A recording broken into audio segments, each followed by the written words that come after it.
Time now for your forewarned weather with Chief Meteorologist Alana Brophy. Alana, that smoke really causing a lot of problems for people in the east, and we know all too well how dangerous that is here. We've lived with that elevated particulate matter. The winds carrying that smoke east with the thickest plume right now from Chicago all the way up to New England. You can see why that is so problematic for the East Coast. But closer to home, we've got clearer air. Our southerly winds coming from a cleaner spot, and we've got active conditions out there. Now, air quality is in the moderate category, and that's due to ozone. That includes for the Wasatch Front, Box Elder County, and Duchesne County. Elevated particulate matter and ozone levels can team up, but today it's just ozone. It's a chemical reaction that happens with the heat of the day. Basically, it's a sunburn for your lungs, so you want to limit your time outdoors when we've got those higher levels, moderate right now. But no wildfire smoke here, which is a nice relief. 60s and 70s along the Wasatch Front. We do have storms out there. They have cooled temperatures ever so slightly, especially in Cache Valley with that latest storm coming through. 70s and 80s on the eastern side of the state, 86 in St. George. Along the Wasatch Front, those numbers will continue to drop into the 60s. An isolated storm can't be ruled out for the rest of the evening in Salt Lake County and Tooele County. We're going to monitor closely and keep you in the know. Look at these storm clouds. This is just an incredible photo. Thanks, Mr. Gibson. This is from North Ogden. He submitted this on abc4.com.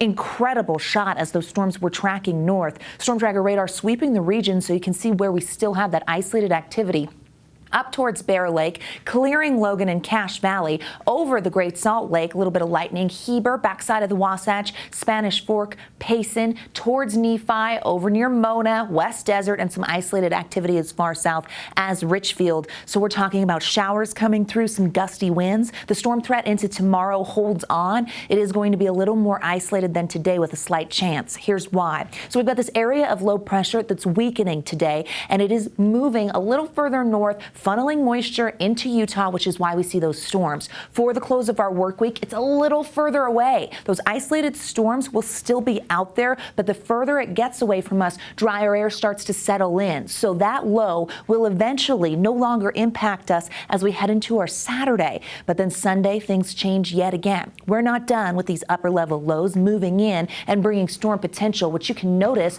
over the next several days. Wet weather potential climbs back to isolated to scattered activity as that next low comes in. Let's look at the timing of the storms. We're warning you as you make those plans. Futurecast kind of shows the West Desert. Here we are by ABC4 News at 10. Layton to Salt Lake has the potential to see another storm coming through. Tooele County could be impacted there.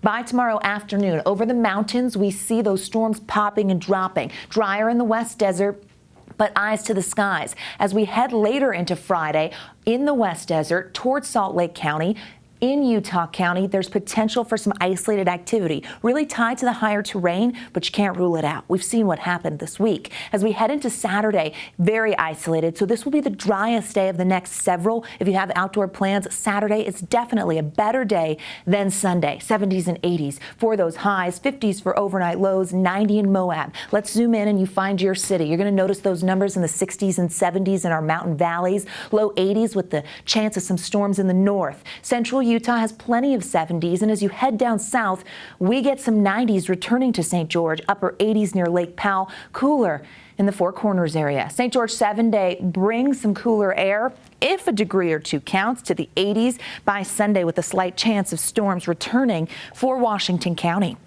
Wasatch Front, quieter tomorrow and into Saturday, and then we change it up again. Another upper level low tracks into the desert southwest. Scattered thunderstorm potential, very monsoon-like. It's going to feel that way into next week. There is an upside, and I feel like I need to bring the positivity. Please do. Because those faces didn't seem like you were so excited. We're staying cooler. All this cloud cover and these storms, we haven't hit 100 in St. George. Temperatures are pleasant in the 70s and 80s along the Wasatch Front. That's great for golf. We'll let you slide. That's great for this snowpack that we've had this year as well. Definitely. This has benefited the runoff, and we really needed that. And so now we're starting to see a little bit of relief in the way of runoff. Thanks so much, Alana.